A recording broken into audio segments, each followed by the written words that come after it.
Standing committee ঘোষণায় গড়িমসি বিসিবির। খসড়া তৈরি আছে, পরবর্তী বোর্ড সভায় প্রকাশ করা হবে পূর্ণাঙ্গ কমিটি, জানিয়েছেন পরিচালক ফাহিম সিনহা। 5 আগস্টের পরও বিসিবি রাজনৈতিক প্রভাবমুক্ত হয়নি কেন, সেই প্রশ্নে সদুত্তর নেই এই বোর্ড পরিচালকের। কয়েকবার বলেছি আগামী সপ্তাহে, বাট করতে পারিনি।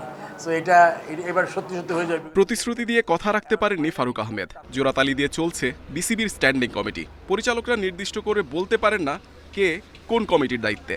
ফাইন্যান্স সিগনেটারি হিসাবে অনেকগুলো ডিপার্টমেন্ট দেখতে হয়, কোনোটার গেম ডেভেলপমেন্ট ছাড়া আমার ডিপার্টমেন্ট হচ্ছে লজিস্টিক্স।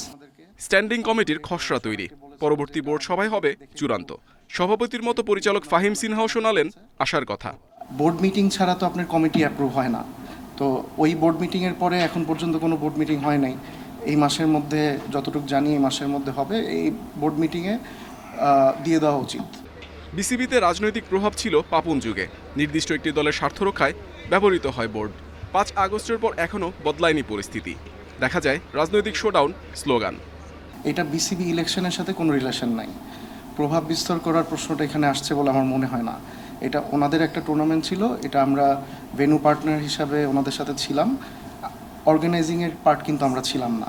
গঠনতন্ত্র সংশোধন কমিটির প্রধান নাজমুল আবেদিন ফাহিমের পদত্যাগ দাবি প্রথম বিভাগের ক্লাবগুলোর।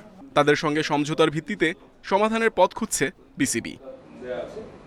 Muhammad Nazim, independent news, Dhaka.